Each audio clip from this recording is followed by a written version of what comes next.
At alas 12:30 na po ng hapon, tiyak pong gutom na kayong lahat. Kaya oras na po ng merienda. Isang napakasarap na dessert na pang-merienda rin po. Ang tampok natin ngayon, ang Mud Pie. Kaya naman po, huwag na nating patagalin pa. Alamin po natin kung paano ba gawin ito sa Merienda Time ni Elizabeth Catchy.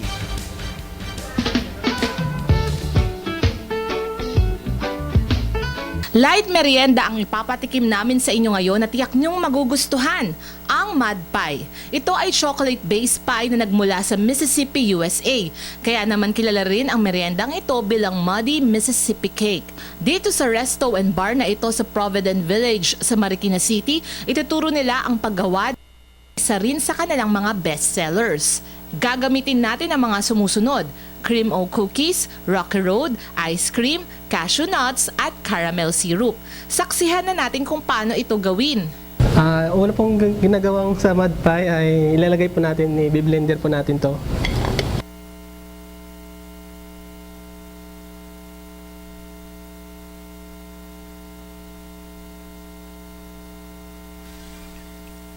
Pagkatapos po i-blender, kukunin na po natin, nalagay po natin sa pan.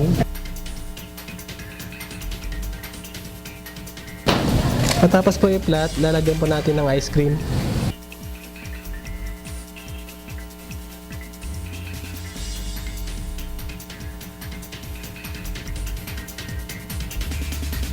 Patungan na po natin ang natirang cream o. Nalagay po natin sa ibabaw.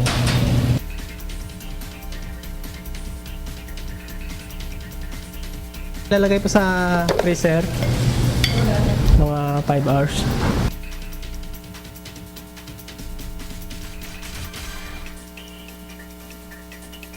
Pagkalipas po ng 5 oras, ito yung Mud Pie.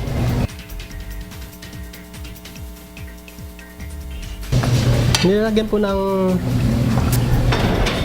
caramel and then cashew nuts sa babaw. Wow! Mukhang napakasarap nga ng Mud Pie. Muli tayong sinamahan ni Princess Habiba at ng kanyang grupo para hatulan ang Mud Pie. Hindi mapagkakailang nag-enjoy nga ang grupo sa pagtikim sa Mud Pie. 110 pesos ang presyo ng isang serving o slice ng Mud Pie.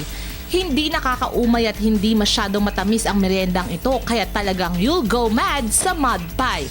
Kaya Ano pa ang naantay nyo? Merienda time na! para sa Telebisyon ng Bayan, Elizabeth Catchin.